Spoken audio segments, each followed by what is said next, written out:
Meditation conclusion, part 2. There's some traditions in Buddhism and Tibetan Buddhism specifically where they'd hold an object, sometimes for prayer, sometimes for visualization, mantra. And all I can think of now has to do with a bottle and a light. I've got the light, it's in my eyes, so I'm consciously feeling the aggression that I gave the woman in the hallway and seeing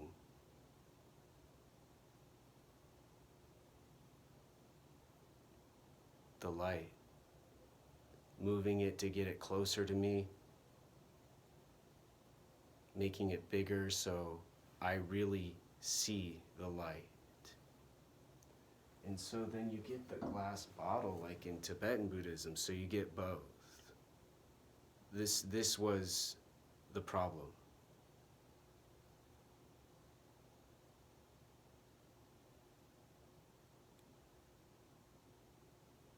And very similar to the same kind of dilemma occurring over and over in this building with this mental health organization and the landlord and the folks next door and the folks down the hall, and people who have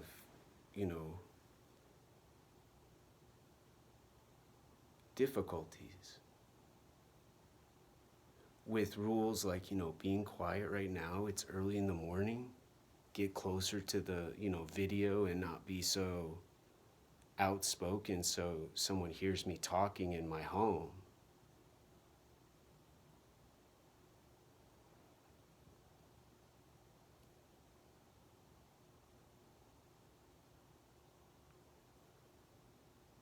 The problem of the light and the difficulty with the glass bottle in my hand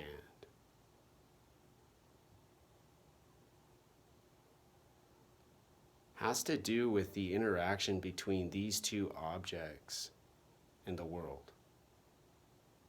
And not just the world, but the world and another human.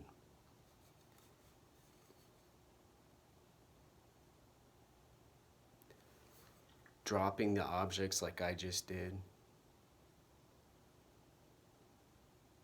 could have got me in trouble for making a loud sound, but maybe not reason for an eviction notice, not cause for concern to say I'm suicidal and I want to kill myself.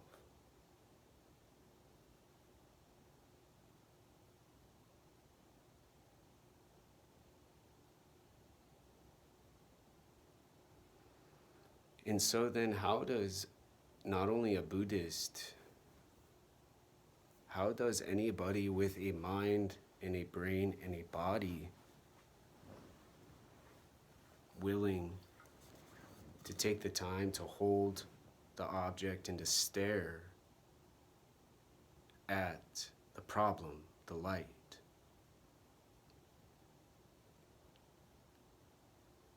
to grasp the solution to make life easier, to make the world less scary for another human who lives, a woman who lives down the hall.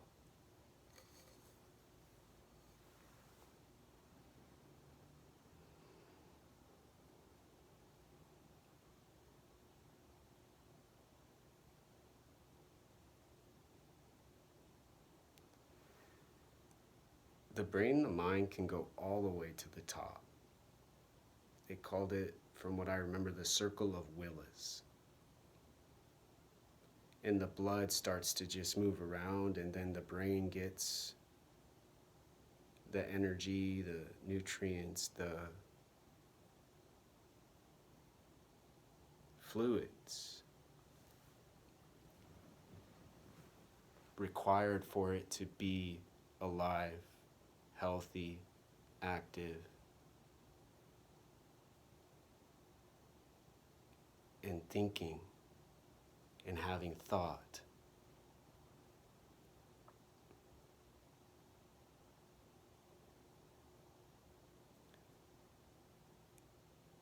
And then all the way down to the hands, to the feet.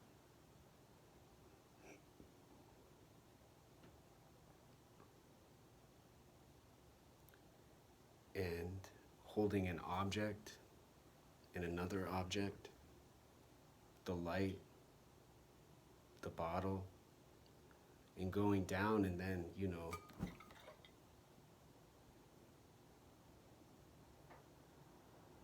also has stuff happen.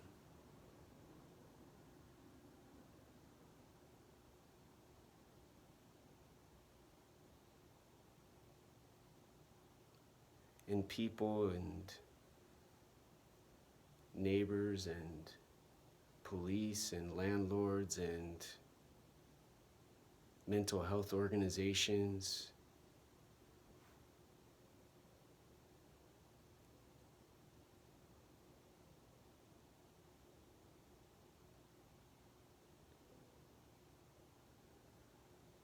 who have these kinds of buildings with these kinds of people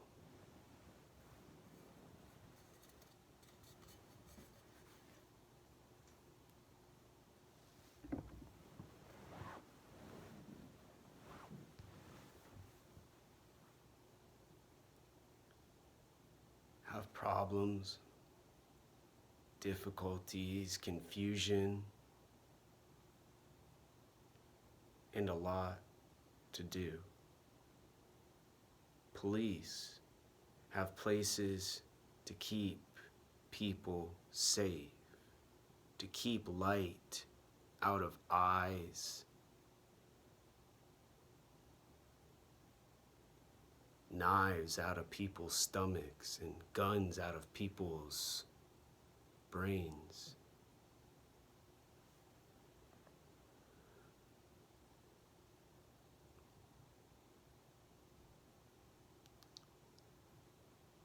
But the people who are in charge of the building, who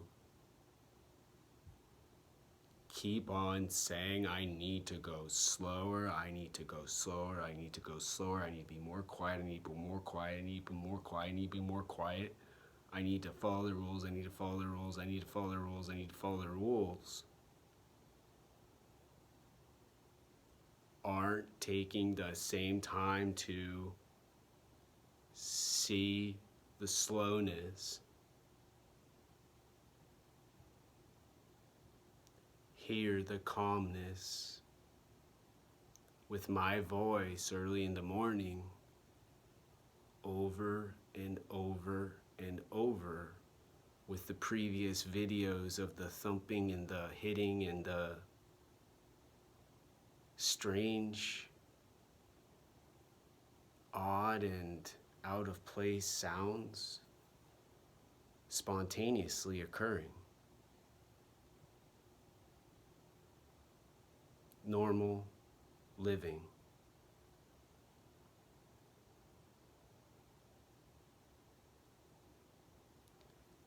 But have decided to believe in their goal, in their purpose to have a social, connected community apartment building with tenants who are nice to each other,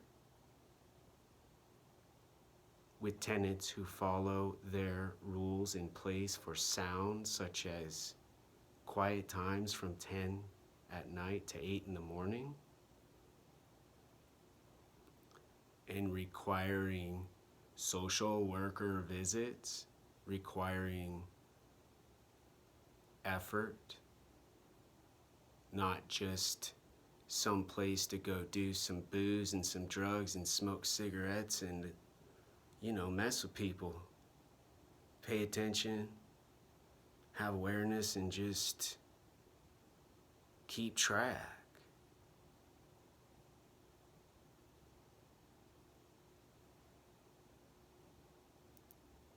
And goals and inspiration and motivation and health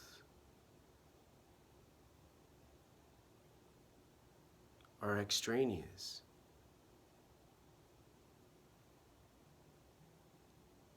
Stuff a person talks about, stuff a person might dream about, stuff a person might make a video about, but less important than making appointments, showing up,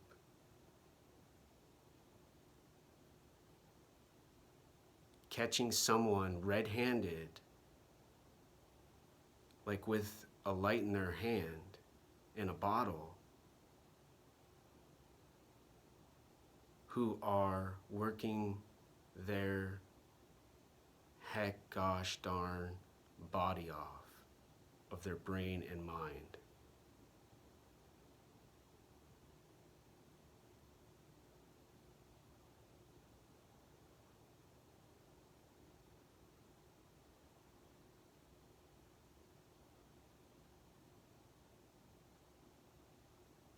Putting up flyers and making meetings during coronavirus that are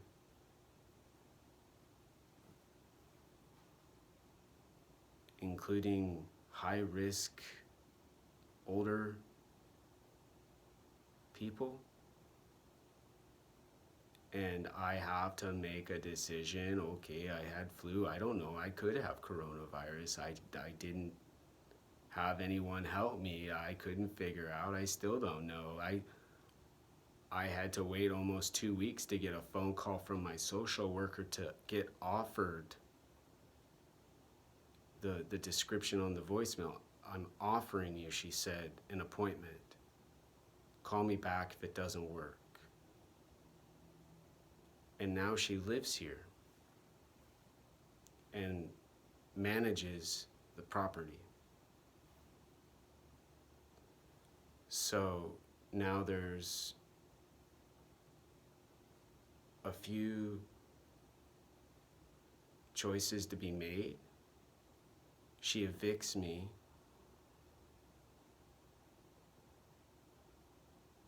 She gets rid of me as a tenant for holding up a light, for causing a disruption, for having the police called, and holding a glass bottle during the altercation.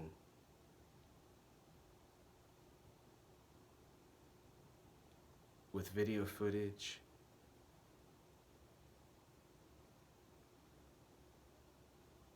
But people on the floor who heard what happened in their rooms, people who were paying attention and had awareness, the same people who came up to me when I first moved in and went,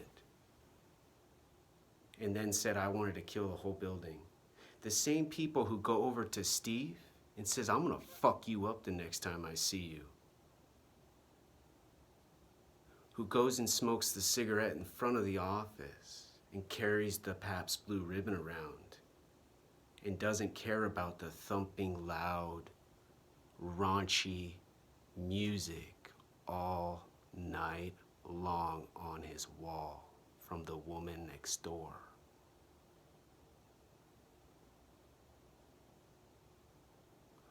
I'm gonna fuck you up the next time I see you?